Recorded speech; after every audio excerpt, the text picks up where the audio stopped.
Labarin yadda wata mata ta halarci wajen jana'izarta. Ita dai wannan matar sunanta Niola, tana zaune da mijinta a Australia, sun yi aure kusan shekara 10, amma mijinta sai ya fara zargin Niola tana son barinsa saboda wani namijin.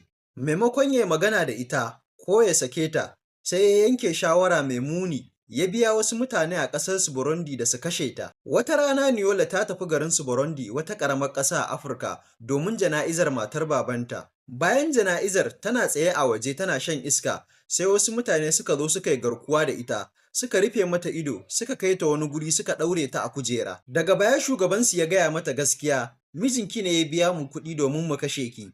Domin ya tabbatar mata ya kira mijin nata a waya. Mijin nata yana ɗagawa ya ce, kun kashe ta? Nuwela tana jin haka a take yanke ta suma saboda tashin hankali. Amma daga bayan mutanen suka ce ba za su kashe ta ba, amma za su karɓi kuɗin mijin nata. Sai suka sake kiran mijin nata suka ce sun kashe ta. Take kuma ya turo musu ragowar kuɗinsu ta Western Union. Bayan kwana biyu sai suka ɗauke ta suka tafi da ita hanya. Suka sauke ta sannan suka ba ta hujjoji da za ta yi amfani da su. Layin waya ne da receipt ɗin Western Union da mijin nata ya ringa tura musu kuɗi. Sai suka tafi suka bar ta a gurin. Niola ta koma Australia. A lokacin mijinta ya riga ya shirya mata jana'iza. Yana cewa ta mutu. Yayin da ake jana'izar sai kawai aka ga mota ta taho. Nuwela ta fito daga ciki ta je gurin. Ta ce mijinta abin mamaki, ga ni a raye. Kowa a gurin ya ruɗe. Wannan shine hoton mijin nata a gaske. Daga baya Nuwela ta ba 'yan sanda hujjojin aka kama shi, kuma ya amsa laifinsa, aka yanke masa hukuncin shekara 9 a gidan yari.